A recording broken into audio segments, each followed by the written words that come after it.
न्याय और पापों का एक खौफनाक अंजाम। कंचनपुर की भयावह आग के बाद पूरा गांव खंडर बन चुका था। उस आग में हरिशंकर समेत कई लोग मारे गए, लेकिन कमला का कहीं अता पता भी नहीं था। लोगों का कहना था कि आग के बाद कमला की परछाई हर रात उस जले हुए गांव के बीचों बीच दिखाई देती है। गांव में बचे खुचे कुछ लोग कंचनपुरा छोड़कर दूसरे गांव में बस गए, लेकिन वो कमला की कहानियां सुनाते रहते थे। इस डरावनी दास्तां को लोग काल्पनिक मानने लगे थे। पर एक दिन उस खंडर में एक नई घटना ने फिर से सबको झकझोर दिया। कंचनपुर के पास वाले गांव नवीनपुर के कुछ युवा अपने साहस की परीक्षा लेने खंडर वाले गांव में पहुंच गए। वे इस बात को साबित करना चाहते थे कि कमला की कहानियां केवल अफवाहें हैं। रात के समय 4 लड़के अमित, रोहित, संजय और रघु मसाले लेकर खंडर में पहुंचे। वहां हर तरफ सन्नाटा था। हवाओं में जलन और धुआं की बू आ रही थी। जले हुए घरों की दीवारों पर राख और खून के धब्बे साफ दिखाई दे रहे थे। रघु ने मजाक उड़ाते हुए कहा, तो ये है तुम्हारी कमला की हवेली? मुझे तो यहाँ कुछ भी डरावना नहीं लग रहा है। बाकी सभी ने इसी बात पर हंसी में सिर हिलाया।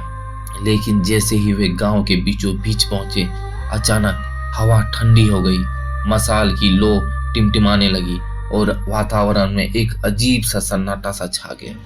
अचानक एक जली हुई इमारत की दीवार पर एक परछाई दिखाई दी। वह परछाई एक महिला की थी। लंबा कद, बिखरे हुए बाल और सफेद साड़ी। उनकी आंखें जलते अंगारों जैसे चमक रही थी। अमित ने हिम्मत करके पूछा, कौन है वहां? उस परछाई ने धीरे धीरे आकार लिया। वह कमला थी। उसने गहरे स्वर में कहा, तुम लोग यहाँ क्यों आए हो? क्या तुमने उन पापों की सजा नहीं सुनी जो इस गांव ने भुगती है?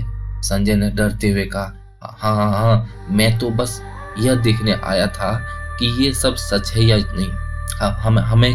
हमें कुछ नहीं चाहिए। कमला ने उसकी ओर देखा और कहा, यहाँ सिर्फ देखने से सच्चाई नहीं मिलती, सच्चाई को महसूस करना पड़ता है। क्या तुम लोग महसूस करना चाहते हो कि पापों का अंजाम क्या होता है? कमला ने अपनी शक्ति से उन चारों को कंचनपुरा के अतीत में ले जाने का निर्णय लिया।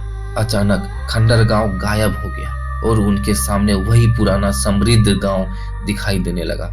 वे चारों देख सकते थे कि गांव के लोग खुशहाल जीवन जी रहे थे, लेकिन उसी के बीच उन्होंने एक दृश्य देखा। एक काले कपड़ों में तांत्रिक जो एक गड्ढे के पास खड़ा था। पास में कमला बैठी थी और उसकी चारों ओर आग का घेरा था। तांत्रिक ने जोर जोर से कहा, इस बलि के बिना यह गांव कभी समृद्ध हो ही नहीं सकेगा। कमला की आत्मा यहीं बंधी रहेगी। यह देखकर चारों लड़कों की समझ में आया कि गांव के लोगों ने अपनी समृद्धि के लिए कमला की बलि दी थी। यह बलि पाप का प्रतीक था और इसी पाप ने कमला को श्रापित कर दिया था। कमला ने उन्हें वर्तमान में वापस खींचा। वह अब उनके सामने खड़ी थी, लेकिन उसका चेहरा विकृत और गुस्से में भरा हुआ था। उसने कहा, मैं यहाँ न्याय के लिए आया हूँ। जो मेरे साथ हुआ उसका हिसाब इंसानियत से लिया जाएगा, लेकिन अब तुम लोग भी पाप के साक्षी हो। क्या तुम इसे रोक सकते हो? अमित ने साहस जुटाकर कहा, हमने कोई पाप नहीं किया। हम यहाँ सिर्फ सच्चाई जानने के लिए आए थे। कृपया हमें छोड़ दो। कमला ने एक धीमी और ठंडी आवाज में कहा, तुम लोग को एक मौका दूंगी। अगर इंसान अपने पापों को स्वीकार कर ले और उन्हें सुधारने की कोशिश करे तो शायद यह चक्र रुक सकता है, लेकिन अगर तुमने कोशिश नहीं की तो मैं हर जगह अपना हिसाब लेने आऊंगी। कमला की चेतावनी के बाद चारों लड़के बेहोश हो गए। जब वे जागे तो सुबह हो चुकी थी और वे खंडर गांव के बाहर पड़े हुए थे। वहां से लौटने के बाद उन्होंने गांव के बुजुर्गों को कमला की सच्चाई सुनाई।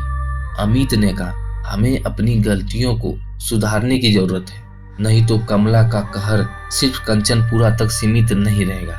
लेकिन कुछ लोगों ने इसकी बातों का मजाक समझा और कुछ ने उन्हें डराने वाली कहानियां मान ली। कहानी खत्म नहीं हुई। कमला ने अपनी चेतावनी को हर जगह फैलाने का प्रण लिया। अब वह हर उस जगह जाती है जहां पाप छिपे होते हैं। कहते हैं कि अगर कोई रात को जंगल के रास्ते अकेले गुजरता है तो कमला की परछाई उसे रास्ता दिखाने आती है, लेकिन अगर कोई पापी उस परछाई से मिलता है तो वह कभी वापस ही नहीं लौटता है। क्या इंसान अपने पापों का प्रायश्चित कर पाएगा या कमला का न्याय कभी खत्म ही नहीं होगा? पूरी कहानी सुनने के लिए आपका बहुत बहुत शुक्रिया और धन्यवाद। अगली बार फिर हम आपसे मिलेंगे एक अविश्वसनीय अकाल्पनिक कहानी के साथ। तब तक वीडियो को लाइक करें और चैनल को सब्सक्राइब करना मत भूलना।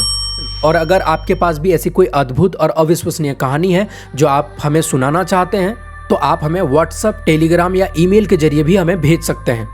ज़्यादा जानकारी के लिए आप हमारे वीडियो का डिस्क्रिप्शन बॉक्स चेक कर सकते हैं। तब तक रखिए अपना ख्याल। नमस्कार।